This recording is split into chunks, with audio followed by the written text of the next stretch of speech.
Ito po mga kapatid, tayo po ay magpapatuloy dito po sa ating pinag-aaralan sa book ng Judges o book ng mga hukom. At nandito na po tayo sa chapter 7. So tinitignan natin yung kwento po nitong si Gideon. Kahapon ay napag-aralan po natin yung kanya pong pagkatawag, napag-aralan natin yung kung anong klaseng tao itong si Gideon, di ba, na tinawag ng Panginoon. At ngayon, titignan natin, papag-aralan natin kung ano pa yung mga kanya pong ginawa dito po sa chapter 7. So, probably, ay kabisado na po natin or ninyo yung kwento po na ito ni Gideon kasi very, diba, very familiar sa mga kwento, kahit yung mga storybooks, diba, ng mga bata regarding sa Bible ay naha-highlight ito, di ba, itong kwento po nitong si Gideon, especially dito po sa chapter 7 ng book ng hukom. So, sabi po dito sa verse 1, si Gideon ay tinatawag ding Jerubbaal. So, may tawag din sa kanya na hindi lang Gideon, kundi ito rin po yung kanyang isang pangalan, Jerubbaal. At isang araw, sabi dito, maagang bumangon si Gideon at ang kanyang mga tauhan at nagkampo sila sa may bukal ng Harod.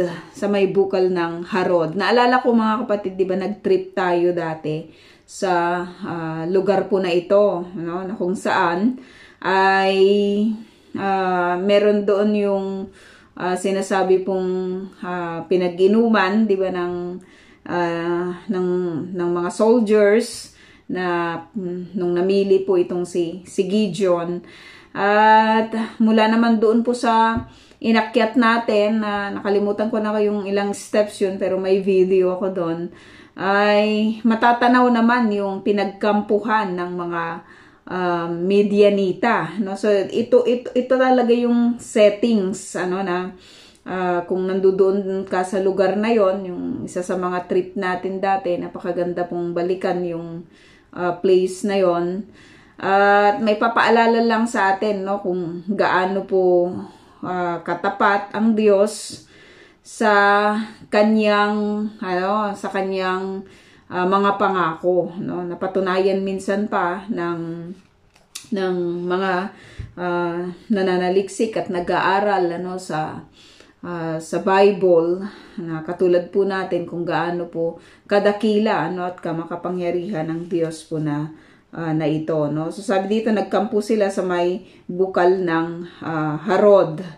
At sabi dito, samantala ang mga Midianita ay nagkampo sa hilagang kapatagan sa may burol ng More.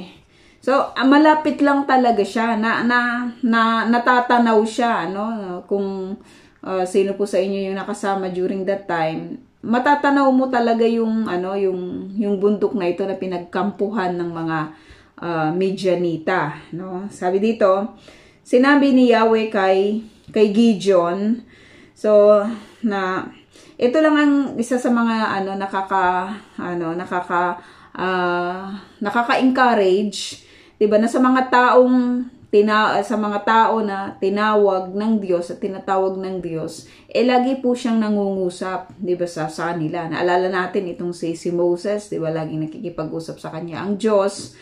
At nakita natin na may mga instructions po siya, 'di ba, na ibinibigay sa kanya pong mga lingkod o doon po sa kanya pong mga tinatawag. So may sinabi itong si Yahweh kay Gideon, sabi dito, sobrang dami ng mga tauhan mo para pagtagumpayin ko kayo laban sa mga Midianita.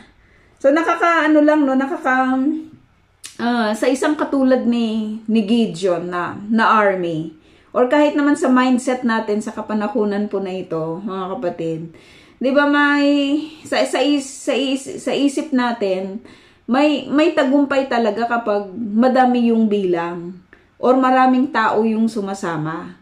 Sa mga protest, 'di ba, makikita natin na kapag marami yung mga taong sumasama sa protest, katulad po dito sa Israel na medyo nagtagal na po sila, 'di ba, sa pagpoprotesta, at napakarami ng mga sumasama sa mga protest na ginagawa sa buong bansa, at makikita natin na the more people na participate, parang ang mindset natin, ang tingin natin, nandun yung strength or nandun yung kalakasan, nandun yung tagumpay. Yun yung human mindset ng tao na kapag marami, magkakaroon ng tagumpay, sa kahit na anong klase ng pakikipaglaban. Compared doon sa very small or very little, di ba, na yung numbers ng mga tao, kung na ang kakalabanin po nila ay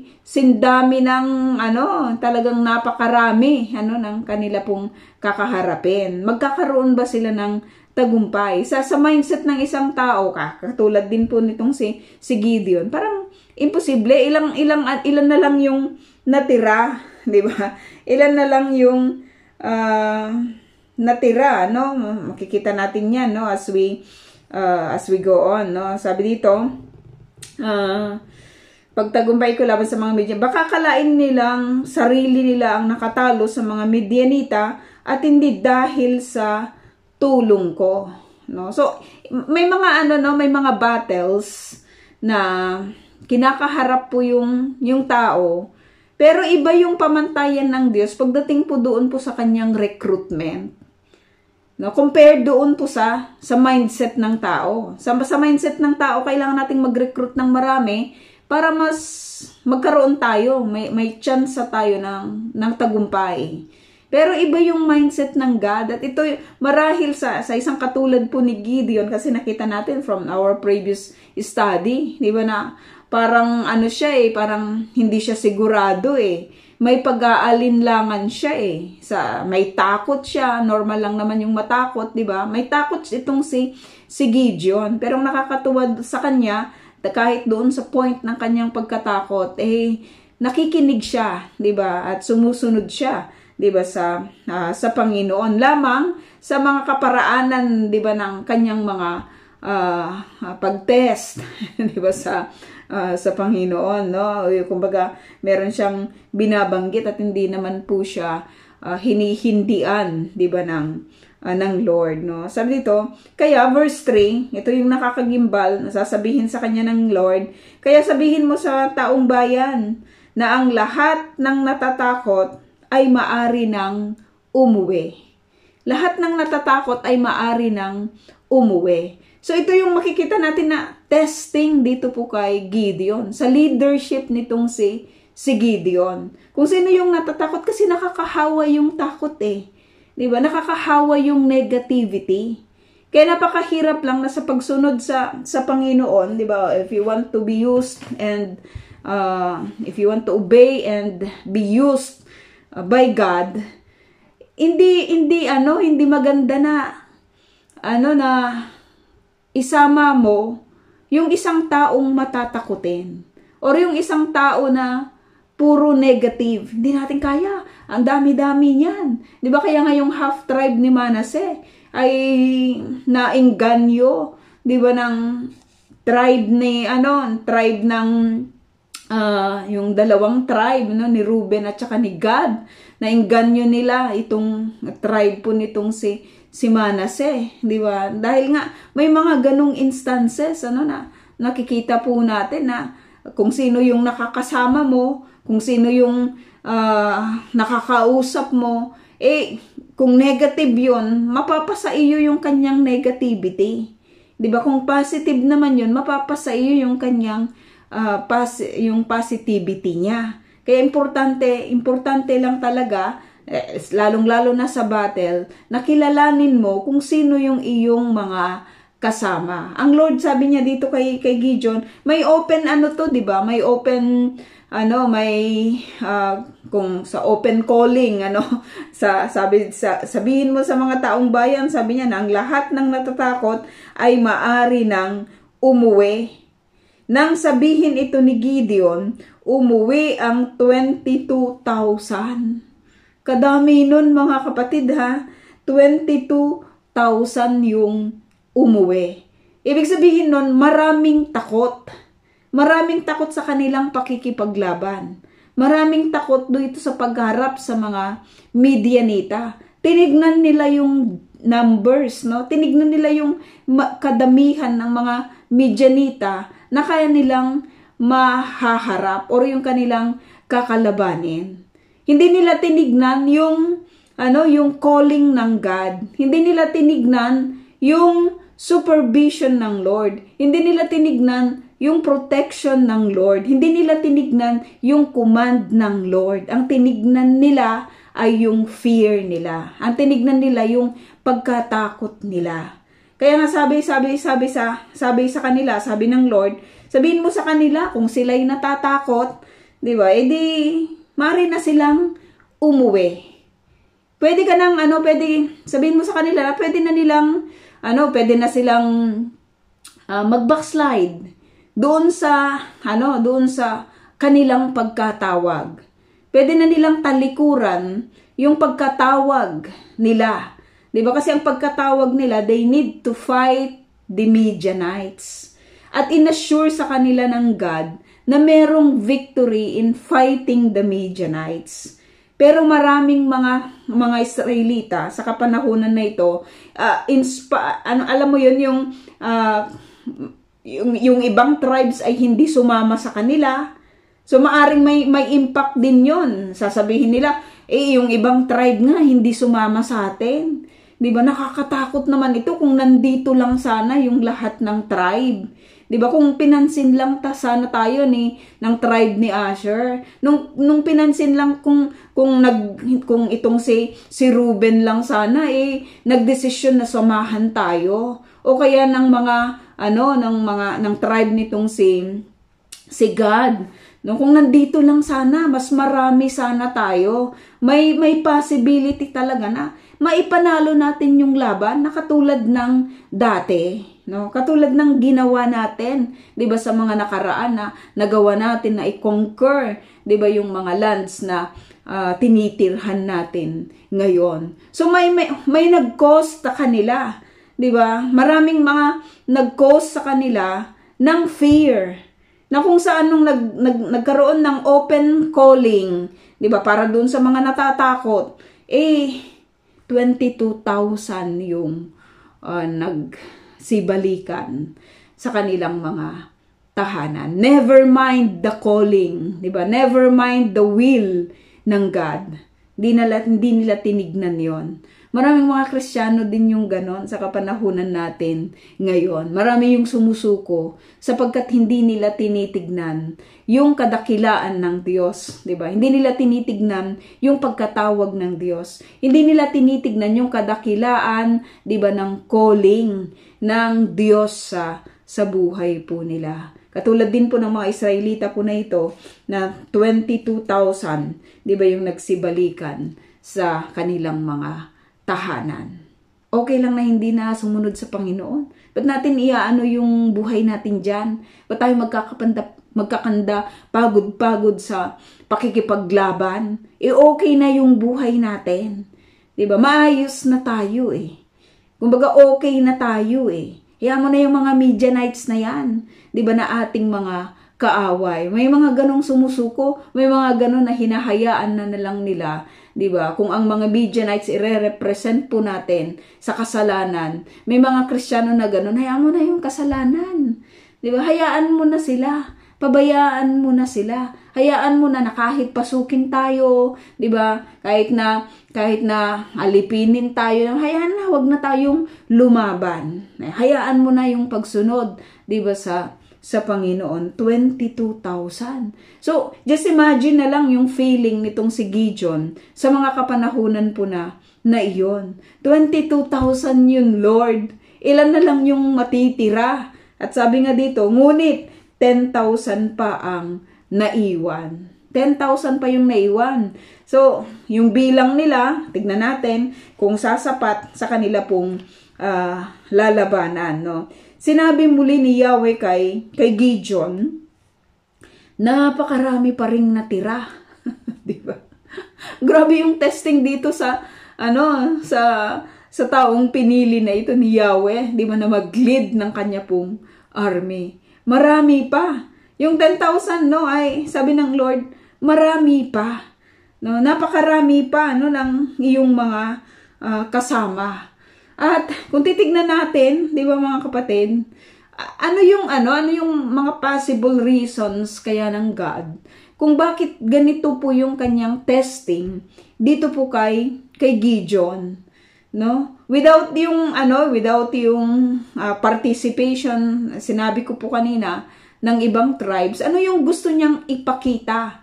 'Di ba? Ano yung gusto niyang ipakita dito po sa mga kasama po ni Gideon? Ano yung gustong ipakita ng Diyos doon po sa mga 22,000 na umalis doon po sa will ng God? Ayaw nilang sumama ayaw nilang lumakad na kasama ang Diyos sa pakikipaglaban. Ano yung gustong ipakita ng Diyos sa mga tribe na hindi po sumama sa kanila? Sa mga tribe na ayaw pong tumugon doon po sa panawagan ng Diyos.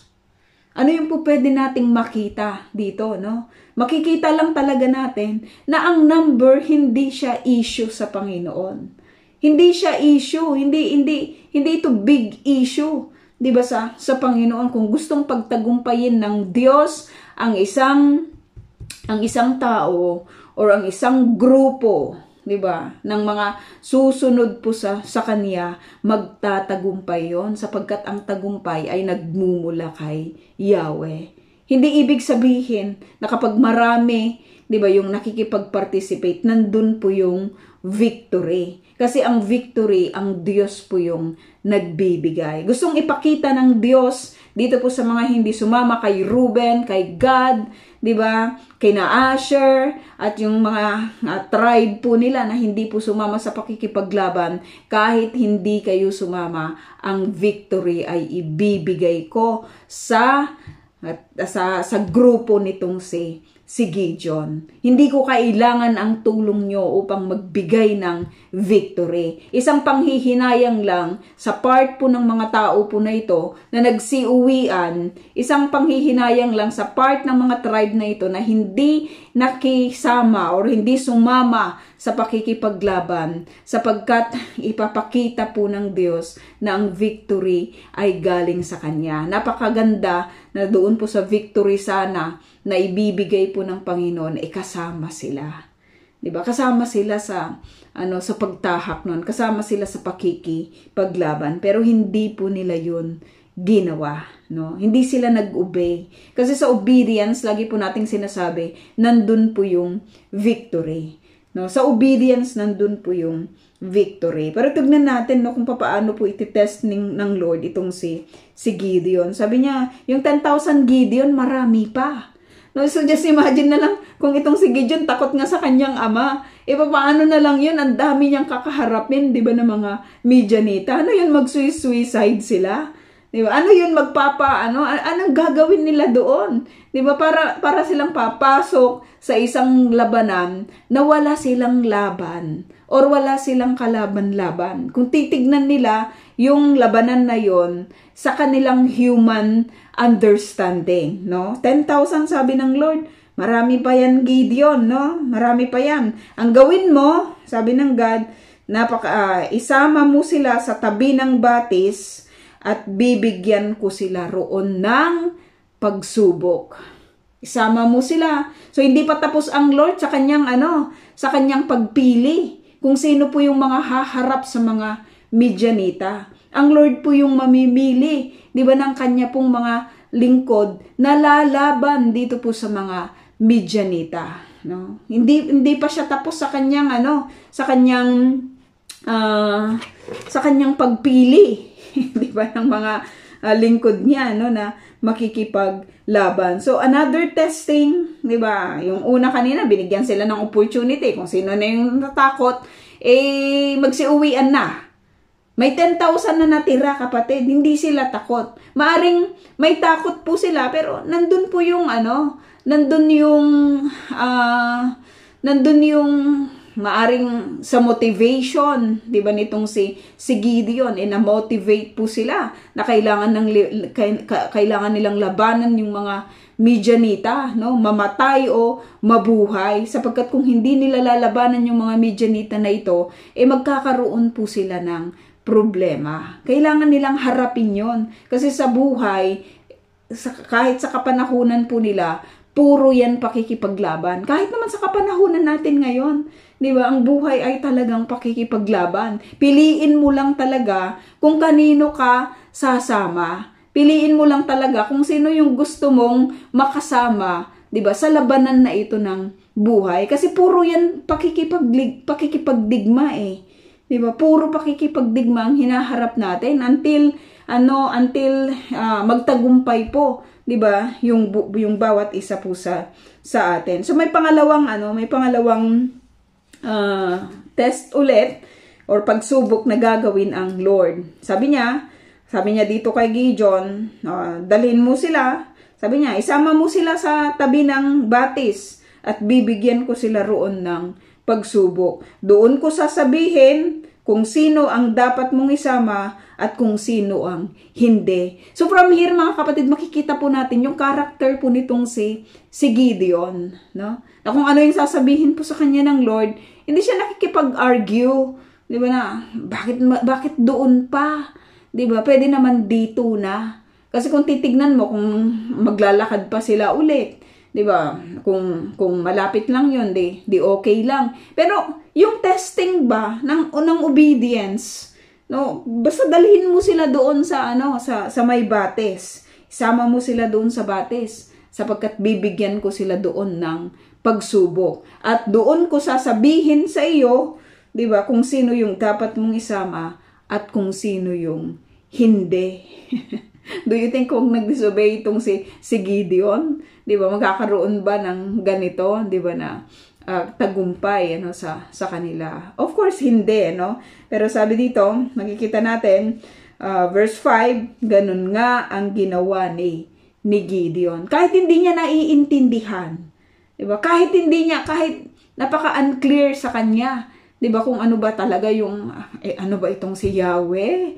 'Di ba, 10,000 na nga lang kami. Pero magpipili pa siya. Yung 10,000 na ito, kailangan pa niyang subukin. 'Di ba? May pagsubok pa siya. 'Di ba? Okay na sana ito, pwede namang magbigay na lang siya ng word of encouragement or assurance, 'di ba, ng katagumpayan. Pero bakit kailangang salain pa? 'Di ba? Bakit kailangang piliin pa kung sino yung haharap sa mga Midianita? Hindi ba pwedeng ito na lang na 10,000 tapos siya yung manguna? Pero makita natin na kung ano yung, sabi ko nga po kanina, iba po yung pamantayan ng Diyos pagdating po sa kanyang pagpili. No? Iba yung pamantayan niya, iba rin yung pamantayan ng tao. Pero nakakatuwa po itong si Gideon sapagkat alam po natin na kung ano po yung sinabi sa kanya ni Yahweh, kanya pong sinusunod or kanyang sinunod. Verse 5, ganun nga ang ginawa ni Gideon. Pagdating nila sa batis, sabi dito, sinabi ni Yahweh. So, yung mga instruction, 'di ba, nitong si Yahweh, kung titignan natin, hindi ano siya, 'di ba? Hindi siya natatapos kaagad, no? Kumbaga one by one. 'Di ba yung ginawa po ng Lord na test dito po sa character po nitong si Gideon, sa obedience po nitong si Gideon. So, ito yung command, ito yung ginawa ni Gideon.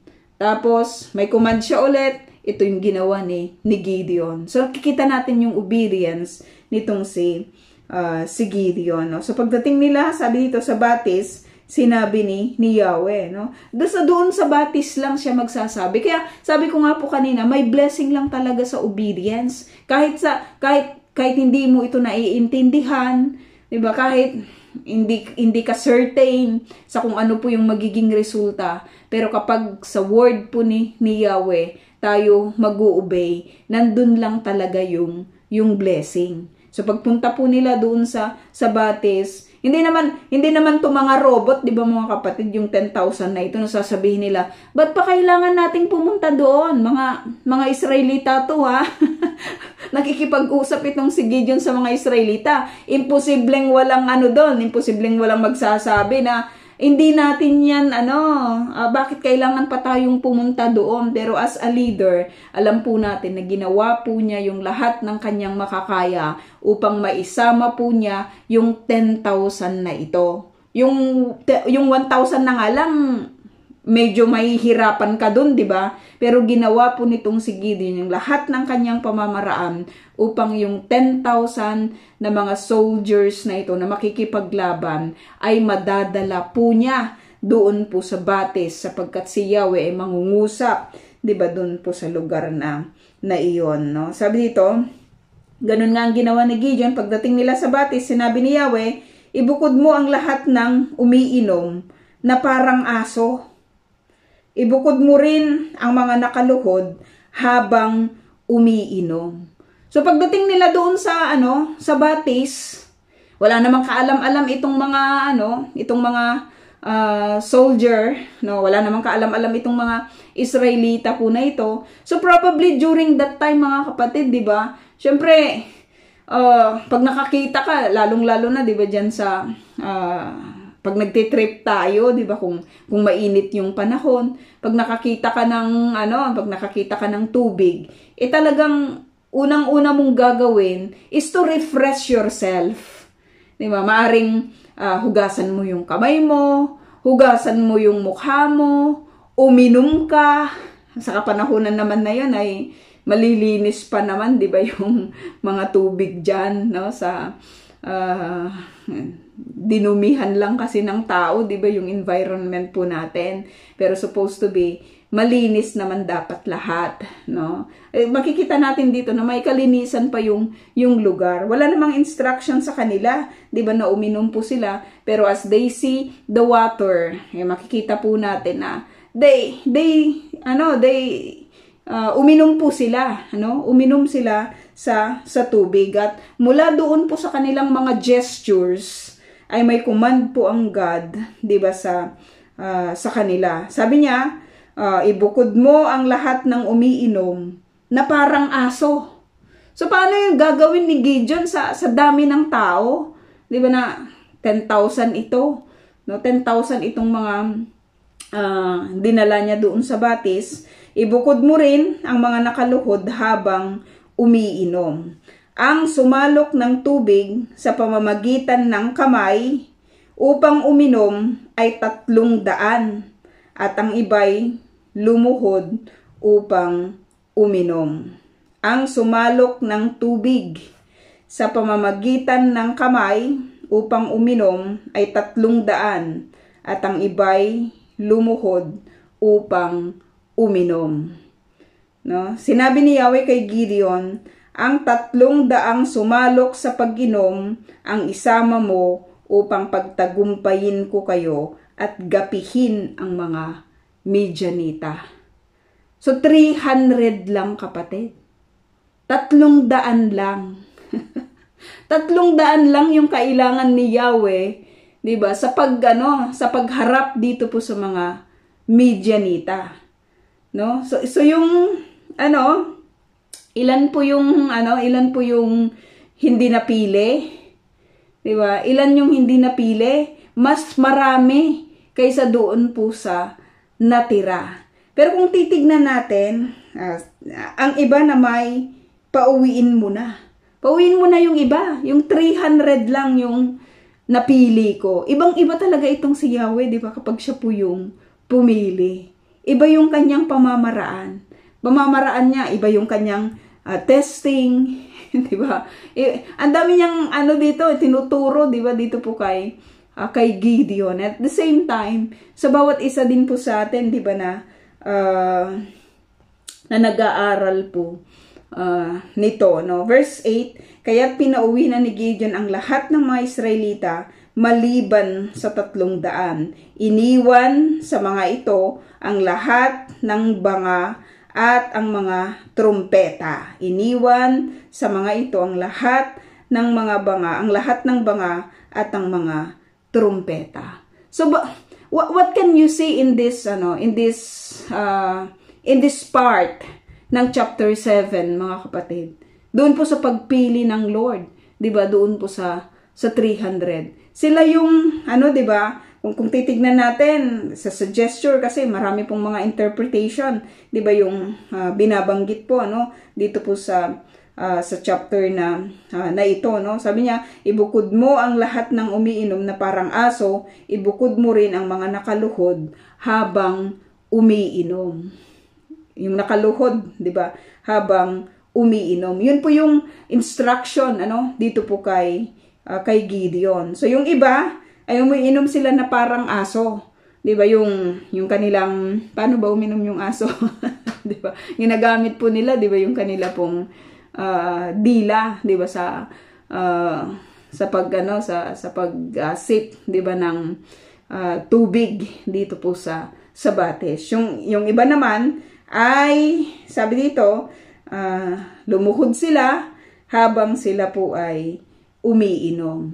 Lumuhod sila habang yung isang kamay nila marahil ay ginamit po nila sa pagkuha, 'di ba, ng kanila pong iinumin. At sabi dito, sila nga yung sumalok, yung 300 na sumalok sa pag-inom, ang isama mo upang pagtagumpayin ko kayo at gapihin, 'di ba, sa mga Midianita, no?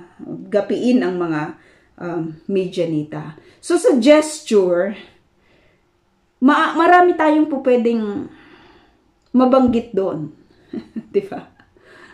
Marami tayong makikita lang talaga na in connection dito po sa nais ng God na tagumpay para po sa mga Midianita.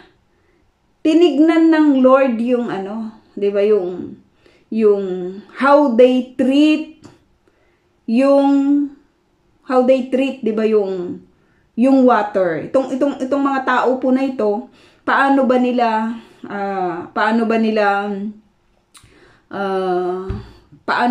ginawa, 'di ba, yung pag-inom, 'di ba, sa tubig. Yung iba kasi ay, 'di ba, sabi dito, yung parang aso lang sila, 'di ba, na alam mo yon, yung ewan ko, whatever be the reason, 'di ba, bakit hindi nila ginamit yung kanilang kamay. Pero that means to say na, alam mo, nag-enjoy po sila sa pag-nila, sa pag-inom po nila, 'di ba? Doon sa ayaw nila, may mga naman sila, 'di ba? May mga kamay naman sila. Pero minsan ganyan din naman ginagawa natin, 'di ba? Ay mo gamitin yung kamay mo, 'di ba? Kaya yung mo na lang, yung bibig mo na lang, o kaya yung dila ba? Yung bibig, yung atin pong ginagamit. Pero ang pinili ng God ay yung mga talagang nakaluhod, 'di ba? Nakaluhod as a gesture of their preparedness sa lahat ng panahon. Na kahit doon po sa enjoyment, kung i-consider natin na enjoyment, 'di ba, yung magkaroon po sila ng opportunity na makainom in the midst of that situations na kung saan, kasi ang lapit lang sabi dito, ang kampo ng mga Midianita ay nasa libis sa gawing ibaba lang nila. Napakalapit lang ng kampo ng mga Midianita, and anytime ay pwede po silang salakayin ng mga ito. Hindi nila alam, 'di ba, yung mga techniques din ng mga Midianita, pero madami po sila at nakahanda sila na malapit lang sa kanila, nasa gawing ibaba lang nila sina Gideon, no? At nakahanda sila na sumalakay anytime. Itong mga tatlong ito na itong 300, 'di ba, na mga soldier na ito, nakita po natin na kahit doon po sa kanilang gesture, ay ito po ay nagpapakita, di ba, ng kanilang kahandaan anytime. They are prepared anytime. Di ba, na sa kanilang yung gesture po nila ng pag-enjoy doon po sa comfort, di ba, ng tubig.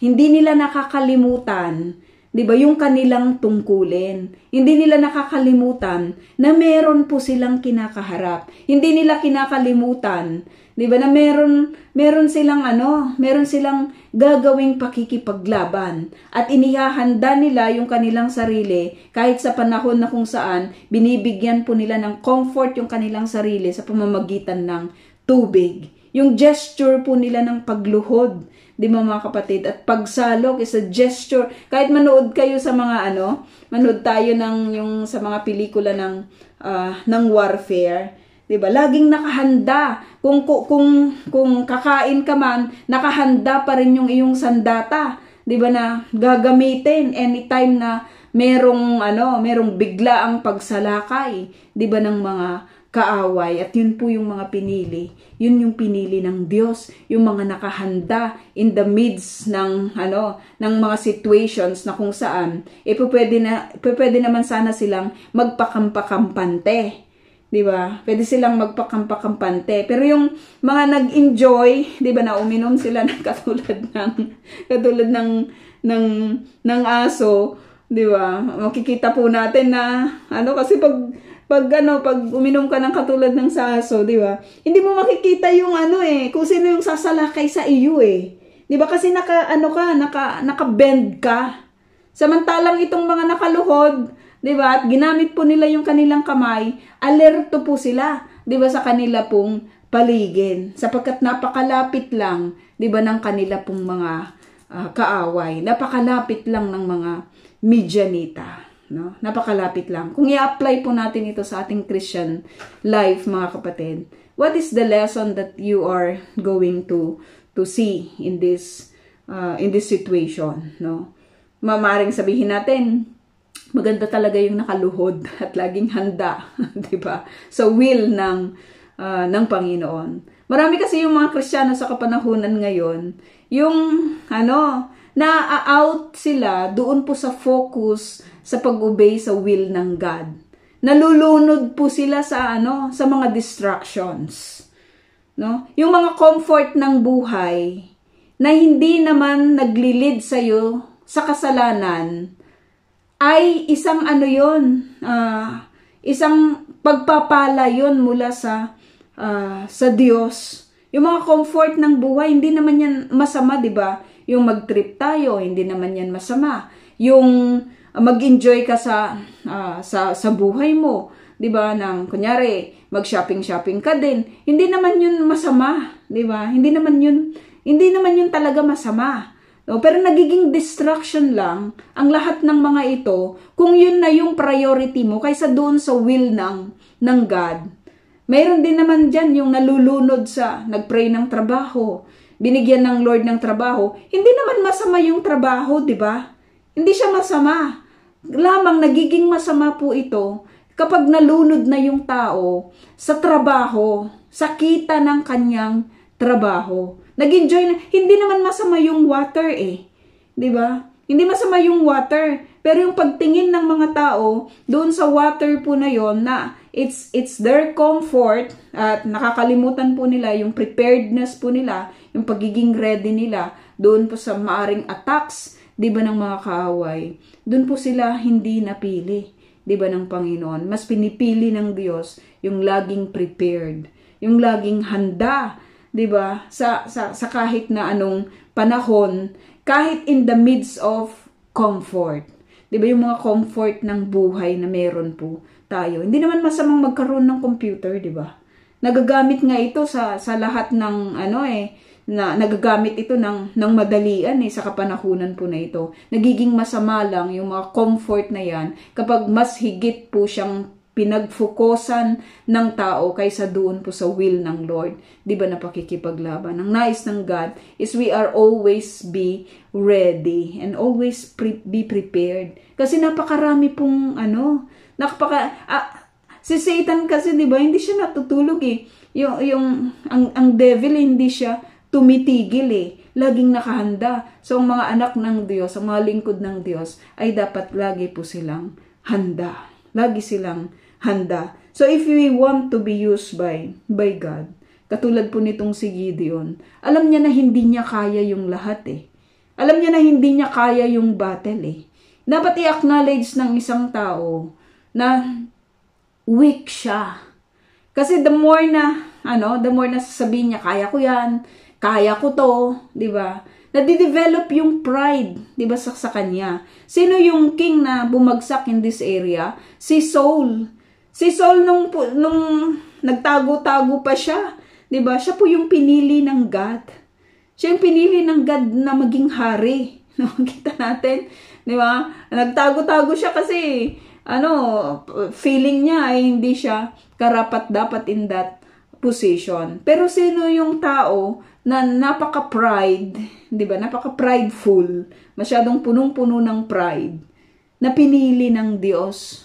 Walang pinipili ang Diyos na masyadong mapagmataas. Ang pinipili niya ay yung mga tao na ina-acknowledge po nila na meron po silang mga weaknesses, di ba, sa buhay po nila, upang ang Diyos po yung maitaas sa lahat ng tagumpay, di ba, na makakamit po nila sa buhay po na ito. So if we want to be used by God, hindi lamang i-acknowledge natin yung ating weakness, yung ating mga weaknesses. Kailangan wag tayong matakot. Wag matakot, no? Wag tayong matakot, no, na harapin yung lahat ng mga kaaway, di ba?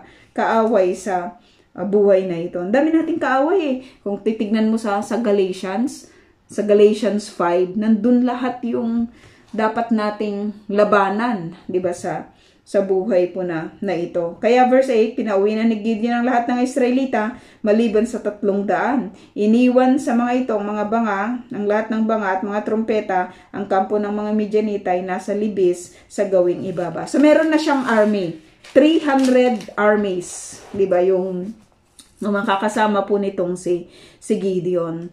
Verse 9, kinagabihan, sinabi ni Yahweh kay Gideon.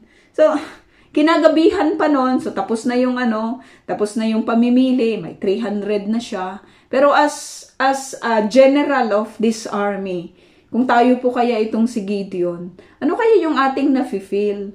Kasi alam mo yon, kinagabihan pa lang, kapatid, kinausap na siya ni Yahweh. Maybe there is fear in him, no? Kung kaya't makikita po natin na talagang hindi na ito pinagpabukas pa ni Yahweh. Minit po niya yung kanyang servant na itong si Gideon. Sinabi ni Yahweh kay Gideon, lusubin na ninyo ang kampo ng mga Midianita sapagkat ibinigay ko na sila sa inyong kamay. May command na ang God sa kanila ng paglusob.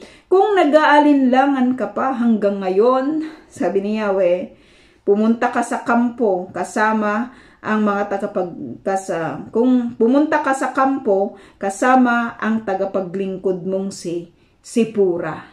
Kung nag-aalinlangan ka pa, diba? Sabi niya, pumunta ka sa kampo at isama mo yung tagapaglingkod mong si Pura. Sabi dito, tiyak na lalakas ang loob mo kapag narinig mo ang kanilang usapan. Pumunta ka sa kampo, no?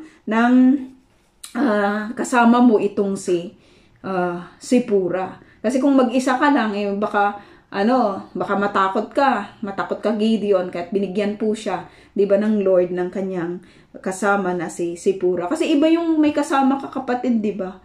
Iba yung may kasama kang lumalakad, iba yung may kasama kang nakikipaglaban. Iba yon kaysa doon sa mag-isa ka lang. Marami sa atin yung sabi, gusto ko yung mag-isa, 'di ba? Gusto ko yung ganito, mas lumalakas ako pag mag-isa ako. Parang hindi naman yata yun yung meaning ng church. 'Di ba? Kasi ang church ay group of people. Doon sa mga nag-iisa, minsan nandoon po yung paggawa, 'di ba, ng ng kasalanan. Kaya't si Gideon at si Pura ay kaya isinama nga nitong si Gideon isinama nga ni Gideon si Pura. Ibig sabihin nun, nag-aalinlangan talaga siya. Di ba? Sabi dito, nagpunta sa may kampo ng mga Midianita. Kapatid, kung gusto mo ng encouragement, no, nakakatuwa lang talaga itong si Lord. Kasi gusto niyang ma-encourage itong si Gideon. Pero sa camp ng mga Midianites, hindi sa sarili nilang kampo. Paano naman yun? Di ba? Kung gusto mong ma-encourage dun ka sa camp ng mga Midianita, pumunta. At nagpunta nga sila, no? Nagpunta itong si Pura at saka itong si Gideon sa camp ng mga Midianita. 12, ang mga Midianita, pati ang mga Amalekita at mga tribo sa paligid ay naglipa na sa kapatagan na parang mga balang sa dami. So, nandun lang talaga yung fear ng 10,000, ng ano, di ba, ng 22,000. Kasi parang balang pala sila sa dami. Sama pala, no, itong mga Midianita at saka itong Amalekita. Sa dami, pag sinabi mong parang locust o parang balang, madami talaga sila, hindi mo kaya silang bilangin. At sabi dito, ang kanilang mga kamelyo naman ay sindami ng buhangin sa dagat. Naku, paano yun? Diba? Sa isang katulad po ni Gideon, na isang lingkod po ng God, ito yung makikita mong kalaban. Sindami ng locust. Yung mga camels nila ay sindami ng buhangin. Diba? Sa dagat, no? So, nandun lang talaga yung fear, no? Nandun yung pag-aalinlangan. Susunod ba ako sa iyo, Yahweh, o magpapakamatay ako dyan sa labanan, no? Magpapakamatay ba ako o susunod, di ba, sa iyo, no? Sabi dito, nang malapit na si Gideon, may narinig silang nag-uusap. Ang sabi ng isa, napanaginipan kong may isang tinapay na si Badang gumulong sa ating kampo, nagulungan daw ang tulda at ito'y bumagsak. Hindi naman sa nakimarites sila, di ba? We don't know kung papaano po nila yun ginawa, di ba, yung pagpunta sa camp. Pero alam po natin na ang lahat ay prepared na sa kanila ng Diyos. Obedience lang talaga yung issue dito. Kahit naman sa atin, di ba mga kapatid, lahat prepared na sa atin Obedience lang din talaga yung issue dito. May mga nag-uubay, meron naman yung mga umuwi na dahil takot, meron naman yung mga hindi pinipili, 'di ba, yung will ng God, no, mas pinipili po nila yung mga distractions na pumapasok, 'di ba, sa kanila pong buhay. Sabi dito, nagulungan daw ang tulda at ito'y bumagsak. May narinig sila na nag-uusap, no? Doon sa kanyang panaginip. Sagot naman ng isa, iyon ay walang iba kundi ang tabak ng Israelitang si Gideon na anak ni Joas. Ang Midian at ang buong hukbo ay ibinigay na ng Diyos sa kanyang kamay. Ito yung word na kailangan ni Gideon. Kung bakit siya pinapunta ng God sa camp ng mga Midianites, di ba?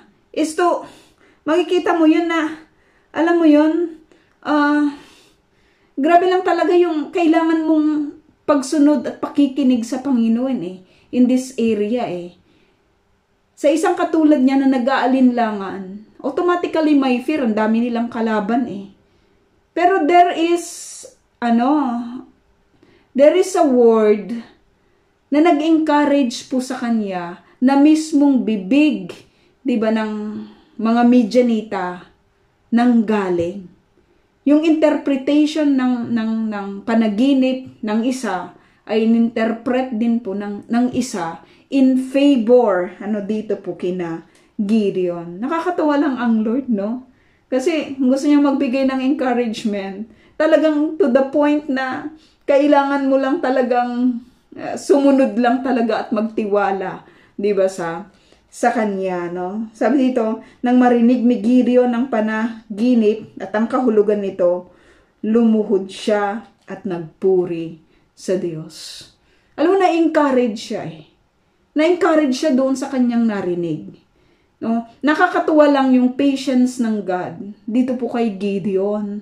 Kasi gusto naman talaga ni Gideon sumunod Gusto niya talagang sumunod sa Panginoon. May mga fear nga lang siya. May mga pag-aalinlangan nga lang siya. Pero sumusunod siya. 'Di ba sa sa Panginoon. Hindi siya pinabayaan ng God.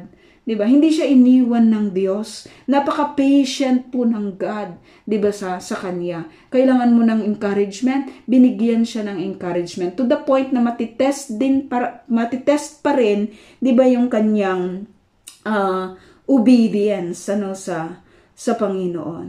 No? Obedience sa Panginoon. Ano po yung inyong kinatatakutan? Ano po yung ating kinatatakutan? Kinatatakutan po ba natin yung mundo? No, katulad nung pandemic, takot na takot ang mundo eh. 'Di ba? Takot na takot din ang iba po sa atin. Pero sabi, no, ang mundo pwede kanyang i-hate eh. Kung aayawan mo siya, i-hate ka rin niya, no? At kung takot naman tayo sa mga kumakalaban sa gospel, iti-threaten lang naman nila tayo eh. I-threaten lang naman nila tayo o maaari nila tayong patayin, no? Kung natatakot naman tayo sa opinion ng iba, yung mga ibang yun na nagbibigay ng mga opinions, i-abandon din naman tayo, 'di ba? Pagdating ng panahon. So, kung kanino ka takot, 'di ba? Sabi nga dito, no? Pero mas dapat piliin ng tao ang matakot sa Diyos. Kasi siya po yung nangako na hindi i-abandon ang kahit na sino mang susunod sa Kanya. Siya po yung nangako na magbibigay ng proteksyon. Siya po yung nangako, di ba, na hindi Kanya iiwan at hindi Kanya pababayaan. Ang mundo, hindi niya yan pinangako. Di ba? Yung mga enemies ng gospel, hindi nila yan pinangako. Yung mga opinion ng mga tao, hindi rin nila yan ipinangako sa atin. Only God ang nagbigay po nito sa atin. 'Di ba, ng assurance, nang marinig ni Gideon yung encouragement. Alam mo kung anong ginawa niya? Nagpuri siya sa Lord. Lumuhod siya at nagpuri sa Diyos. Grabe lang yung kanyang response, sa bagay na ito. Wala pa sa kanila yung victory, kapatid. Assurance pa lang yon, encouragement pa lang yon. So, tignan natin ang nagagawa ng encouragement. Diba? Tignan natin, no? Iba nga lang yung pamamaraan ng God on how He gave Gideon the encouragement. Pero grabe po yung impact dito po kay Gideon. Diba? Na yung encouragement na kanya pong narinig. Mula doon po sa bibig ng isang tao na nag-interpret. Narinig lang niya to, hindi mismong sinabi sa kanya. Nag-lead po ito sa kanya upang lumuhod at magpuri, diba, sa Panginoon. So, wag mong ipagdamot yung iyong pag-i-encourage. Pagkatapos, nagbalik siya sa kampo ng mga Israelita at sinabi sa kanila, bumangon na kayo, ibinigay na ni Yahweh sa inyong mga kamay ang mga Midianita. Pinagtatlong pangkat niya ang kanyang 300 tauhan, bawat isa'y binigyan niya ng trompeta at banga na may sulo sa loob. Sinabi niya sa kanila, kapag malapit na ako sa kanilang kampo, tumingin kayo sa akin at gawin ninyo ang gagawin ko.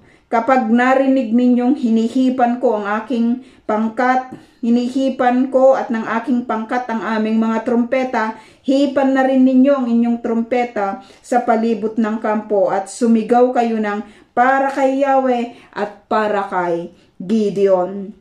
Maghahating gabi na, halos, kapapalit pa lamang ng pangkat ng tanod ng sina Gideon ay makalapit sa kampo ng mga Midianita. Hinipan nila ang kanilang mga trompeta, sabay basag sa dala nilang banga. Ganon din ang ginawa ng 2 pangkat, hawak ng kanilang kaliwang kamay ang sulo at nasa kanan naman ang trompeta habang sumisigaw ng tabak ni Yahweh at ni Gideon. Grabe yun, Bawat isa'y hindi umalis sa kanyang kinatatayuan sa paligid ng kampo, samantalang nagsisigawan at nagkanya-kanyang takbuhan ang mga nasa kampo. At habang walang tigil sa pag-ihip ng trompeta ang 300 Israelita, pinaglaban-laban ni Yahweh ang mga nasa kampo. Kanya-kanya silang takbo tungo sa Serera hanggang Bet-Sita at Abel-Mehola malapit sa Tabata. Ipinatawag ni Gideon ang kalalaki. Yung victory, si Yahweh po yung nagbigay. Hindi naman nila nakipaglaban ba sila? Diba? Nag-obey lang po sila, kapatid. At ibinigay sa kanila ng Diyos yung victory.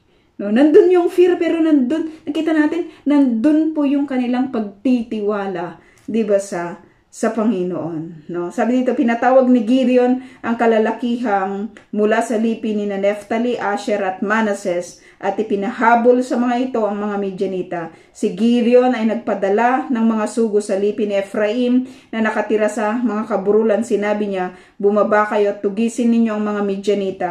Pabantayan ninyo ang ilog Jordan at ang mga batis hanggang sa Betbara upang hindi sila makatawid. Kaya't lahat ng kalalakihan sa lipi ng Ephraim ay nagtipon at ganun nga ang kanilang ginawa. Sa paghabol nila sa mga Midianita, nabihag nila ang dalawang pinunong sina Oreb at Zeeb. Pinatay nila si Oreb sa bato ni Oreb at ni Zeeb sa pisaan ng ubas ni Zeeb. No? Pagkatapos, dinala nila ang ulo ng dalawang ito kay Gideon sa ibayo ng Jordan. So what a good story, di ba mga kapatid?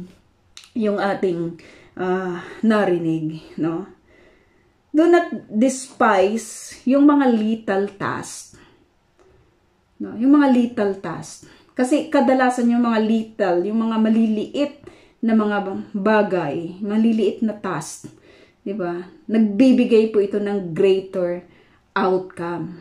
Lalong-lalo na pagdating sa kapurihan, 'di ba, ng Panginoon. No? At makikita po natin na sa mission po ng God, si God po yung nakikipaglaban. We just need to obey. So yun po mga kapatid, at erev to po sa bawat isa. Itatype ko na lang po yung ating question. Hello po, magandang gabi po sa